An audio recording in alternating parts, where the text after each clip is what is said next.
Are you feeling like an impostor? क्या आपके अंदर से कोई ऐसी आवाज़ आती है जो आपसे इस तरह की बातें करे? तुम आखिरकार अपने आप को समझते क्या हो? तुम क्या क्वालिफाइड भी हो? तुमको कुछ नहीं आता, you are not good enough, ये तो हो ही नहीं सकता। हम आखिरकार अपने आप से ऐसी बातें कैसे कर लेते हैं? Why? Hi, my name is Taha and welcome to the channel. मेरा एक मिशन है, वो ये है कि आपको आपके ट्रू पोटेंशियल तक पहुंचाने में मैं आपकी मदद कर सकूं। मैं चाहता हूं कि आप मेंटली आज़ाद हो जाएं और ऐसे रास्ते पे निकल जाएं that will ultimately lead you to true happiness, success and financial freedom. लेकिन इस सब को हासिल करने के लिए पहले we must need to talk about this voice. अगर आपको ये आवाज़, ये इस तरह की बातें जानी पहचानी लग रही हैं, then you need to stick till the end of this video, क्योंकि इस वीडियो के एंड तक आप इस आवाज़ को ना सिर्फ पहचान जाएंगे, आप इसको मुकाबले भी कर पाएंगे। Because this voice can ruin your life in 8 different ways and I am here to discuss all of them with you today. मज़ीद आगे जाने से पहले एक छोटी सी बात आप नोट करें, ये जो आवाज़ है ये असल में आपके अंदर की इम्पोस्टर सिंड्रोम की है। लेकिन इम्पोस्टर सिंड्रोम होता क्या है? It is the psychological pattern in which an individual doubts their skills, their achievements and their abilities and also has a persistent fear of being exposed as a fraud. लेकिन जो आप feel करते हैं, क्या वो वाकई में इम्पोस्टर सिंड्रोम ही है या वो कुछ और है? मैं इस सेशन में 4 आइडेंटिफायर्स आपसे डिस्कस करूंगा जो आपको इम्पोस्टर सिंड्रोम डिटेक्ट करने में मदद करेंगी। इन टोटल 8 हैं, बट इस एपिसोड में हम 4 डिस्कस करेंगे और आने वाले में मज़ीद 4 हम डिस्कस करेंगे ताकि आप अच्छी तरीके से वाकिफ़ हो जाएं कि इम्पोस्टर सिंड्रोम होता क्या है और आपके अंदर आप आइडेंटिफाई कैसे कर सकते हैं। नंबर 1, आपको एक फ्रॉड होने की फीलिंग्स आती हैं, चाहे आपने कितनी भी अकम्पलिशमेंट्स हासिल कर ली हो या नहीं। आप अपने ही नॉलेज और एक्सपीरियंस को डाउट करते हैं। I would say that you should acknowledge your credibility. अपने एक्सपीरियंस और वेल्थ ऑफ नॉलेज को डाउनप्ले ना करें। कहीं नहीं लिखा हुआ कि आपको दुनिया की हर चीज़ आनी चाहिए। You just need to be a few steps ahead of the people that you are guiding. गुरु होना ज़रूरी नहीं है, you can just be a guide. Grow and progress with your community and your followers. Number 2, आपको लगता है आप successful नहीं हैं, आप सिर्फ लकी हैं।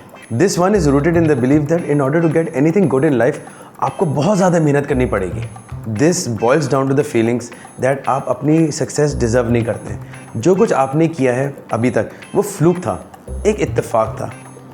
How can you be so special, है ना? The reality of the universe is that you are in fact worthy of every opportunity, every success and experience that comes along your way. Your worthiness lies in your existence by the sheer fact that you are here alive and breathing. Our ancestors have worked very hard to make a place for themselves in this world, for themselves and for us, fulfilling their wildest dreams and going after all their ambitions. और यही ख्याल आपके लिए काफ़ी होना चाहिए आपकी unworthiness के कॉन्सेप्ट को हटाने के लिए। नंबर 3, एक्सपोज हो जाने का खौफ। कहीं आप पे फ्रॉड का लेबल ना लग जाए। जब आप खुद अपनी एबिलिटीज़ को डाउट करेंगे तो आपको यही लगेगा कि दूसरे भी ऐसे ही करेंगे and you are afraid that you will be look down upon as an unqualified rich. In this scenario the guru complex comes in play. इसका मतलब ये है कि बिफोर आप किसी को टीच करें या गाइड करें, आपका चीता होना बहुत ज़रूरी है।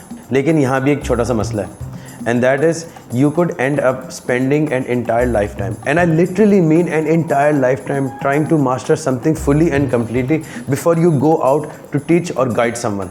और क्योंकि आप एक सर्टन लेवल की मास्टरी अटेन किए बगैर कॉन्फिडेंट नहीं होंगे किसी को टीच या गाइड करने के लिए, तो चांसेस बहुत ज़्यादा हैं कि आप कभी भी अपनी ज़िंदगी में हिम्मत कर ही नहीं पाएंगे कि आप किसी को टीच करें या गाइड कर सकें। याद रखें कि जो आपका एवोल्यूशन है that is your greatest super power.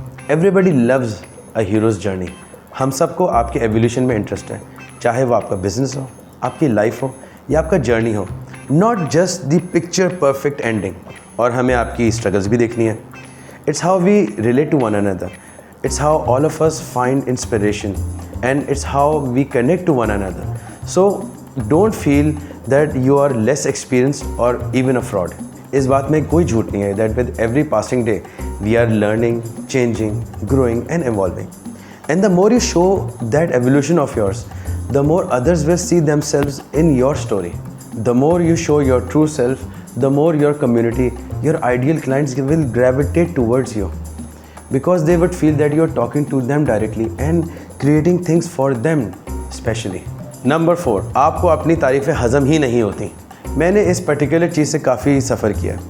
मुझसे अपनी तारीफ़ें सुनी नहीं जाती और शायद आज भी मुझे इस एरिया में थोड़ी डिफ़िकल्टी फ़ील होती है। मोर देन ऑफन मुझे ये लगता है कि लोग मेरा मजाक उड़ा रहे हैं या मुझे तंज मार रहे हैं।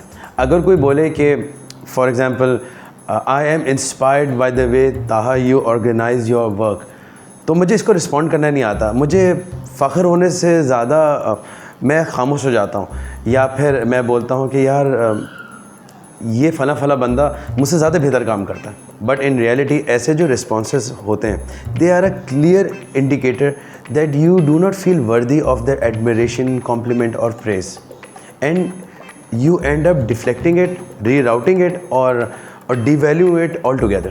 इस प्रॉब्लम का मैंने सिर्फ एक ही हल निकाला है कि आप जवाबन एक बात बोलें, and that is thank you. क्योंकि जब से मैंने अपने कॉम्प्लीमेंट्स के लिए थैंक यू बोलना स्टार्ट किया, मैंने फ़ील किया है कि मैं वो जो प्रेज़ और एडमिरेशन जो मुझे मिलती थी, मैंने उसको एक्सेप्ट ज़्यादा करना शुरू किया और उसको डिफ्लेक्ट अब मैं कम करता हूँ। So just say thank you. और आपका भी थैंक यू कि आपने इस वीडियो के एंड तक मुझे अकम्पनी किया। मगर एक बात याद रखिए, ये इम्पोस्टर सिंड्रोम की कहानी अभी ख़त्म नहीं हुई है, क्योंकि मैंने अभी आपसे सिर्फ 4 आइडेंटिफायर्स डिस्कस किए। नेक्स्ट वीडियो में मैं आपके पास वापस आऊँगा 4 मज़ीद आइडेंटिफायर्स के बाद, जिसके बाद मैं कॉन्फिडेंटली कह सकता हूँ कि आपकी knowledge regarding impostor syndrome complete हो जाएगी। सो इस जस्तजू में कि हम इम्पोस्टर सिंड्रोम के टॉपिक पे मास्टरी हासिल कर लें, let's meet again next week इसी जगह पे, इसी चैनल पे।